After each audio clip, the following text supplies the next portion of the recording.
kind of it. For sure. Yeah, that's kind of it. We have this question for you. How do the 2022 Yankees stack up against the great Yankee teams of the past, and why? Now, don't throw out stuff on, Ruth and Gehrig. Let's get to modern baseball. And if you just view it from what they've done so far, we are looking at arguably the best Yankee team in recent memory. I agree. You agree? Yes. He's staring at me like I'm confused. No. Here's the thing. I mean, you can look at the numbers. You know what it is? It's name recognition. It's sex appeal. I mean, there's no Clemens. There's no Randy Johnson. There's no Mike Messina. There's no Andy Pettitte. There's no Derek Jeter. But this team can play.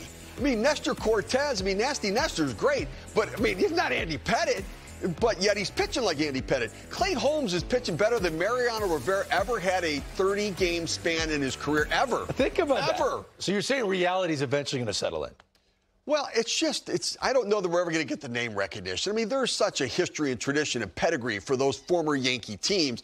But the reality is when it comes down to performance for this team, they're doing all those things that the great Yankee teams did in the past. So you can make an argument that this is one of the best they've had. I mean, the record's going to turn out to be that at the end of the year.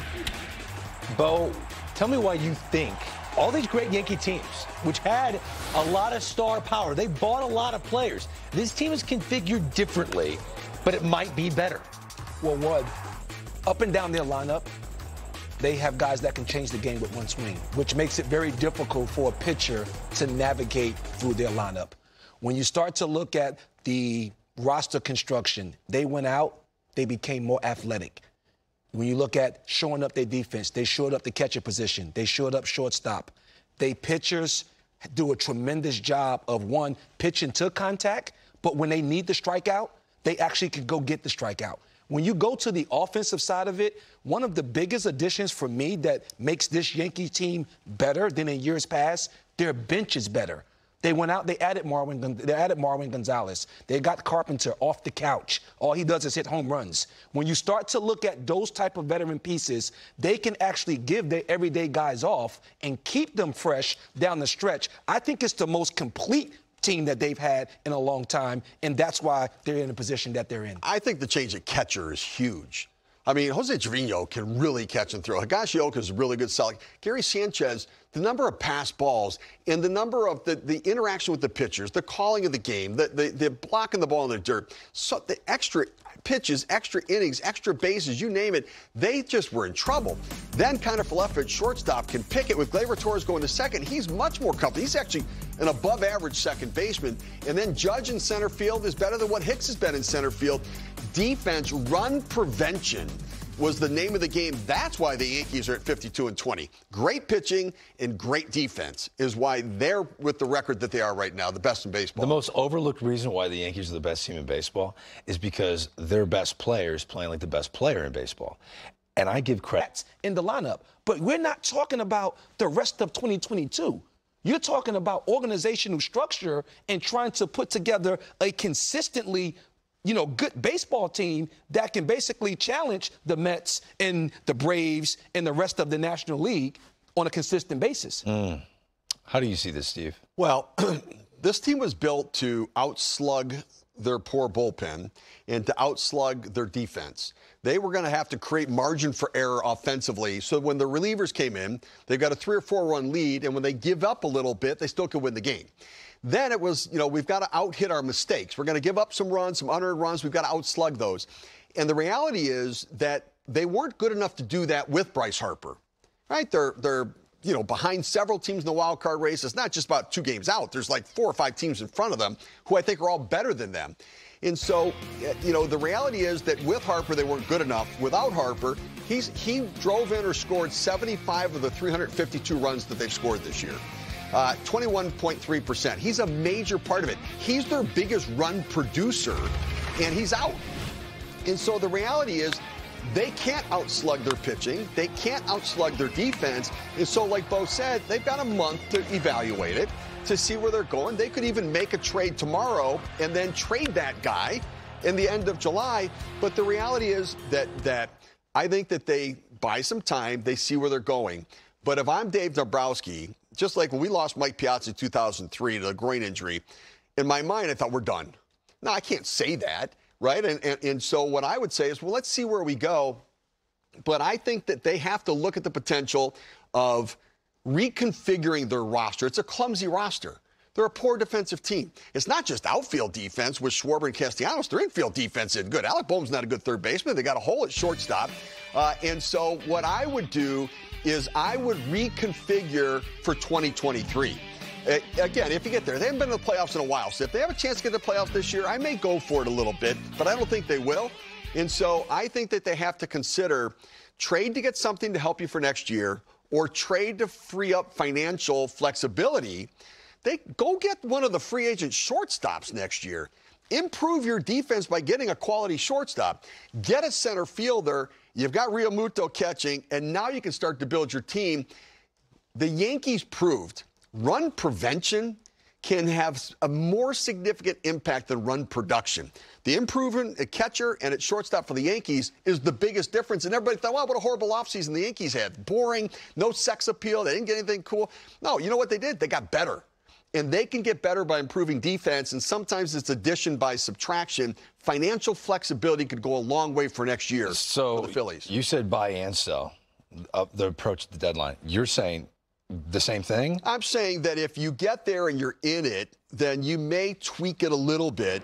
But I think in the long run, you're not going to win a championship with this team. They're not winning any championships. So I'm with Bo. I think you buy and sell, but I'm more sell than buy, because I want to create flexibility so I can put a more conventional roster together for 2023. All right, I'm just going to throw the opposite approach to this, because can you put up the NL wildcard standings one more time? It's just glaring to me. As you look at the teams that are ahead of the Philadelphia Phillies, the San Diego Padres have that first NL wildcard spot. They haven't had Fernando Tatis, their best player from last year, at all. Right. Manny Machado is not in the lineup. The Atlanta Braves a year ago didn't have their best player, Ronald Acuna Jr. So all they did was just add in the outfield. They got 3 new outfielders. They eventually won a World Series with Acuna sitting on the bench. The Cardinals' best player last year was Tyler O'Neill. He has been a shadow of himself this year. Completely, nowhere near what he was last year. I look at this team, the Philadelphia Phillies, as if you think Harper's coming back at some point, add fuel to the fire to bring your best player back in the month of September. I don't see this doom and gloom the way everyone sees it. I like the starting rotation, which is an overlooked starting rotation. I think the bullpen can only get better. What do you got? All 3 of those teams that you just named, you know what they do? They catch the ball. They catch the ball. Yeah. They'll catch the ball. Mm-hmm. They catch the. That's why the Braves were able to overcome not having Ronald Acuna. They pitch and they catch the ball. When you look at the Philadelphia Phillies, they don't catch the ball. So it's going to be impossible for them to make a run like the Braves made, or to be in a position of the Padres to be able to outplay not having Tatis in your lineup each and every day. The hardest thing for organizations to do, and Steve, you can speak to this, is to face your own reality.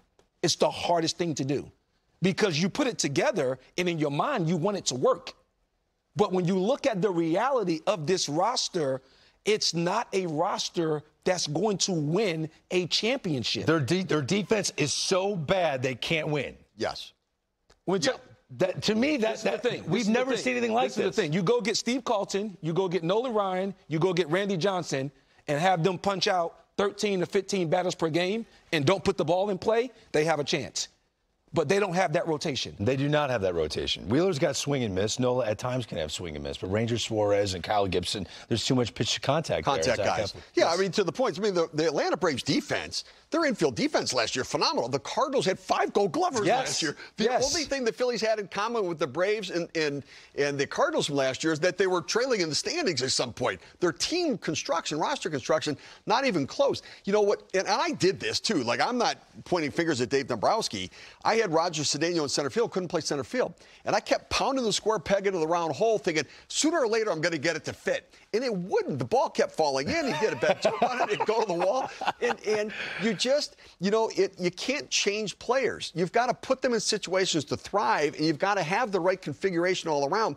They tried to outslug, and it's going to come up short. And I think that where they are right now, compared to where they are going to be at the end of July, they're not going to be 2 games out of that wild card. I don't think so. Now, maybe they'll get hot and keep playing great. It can happen.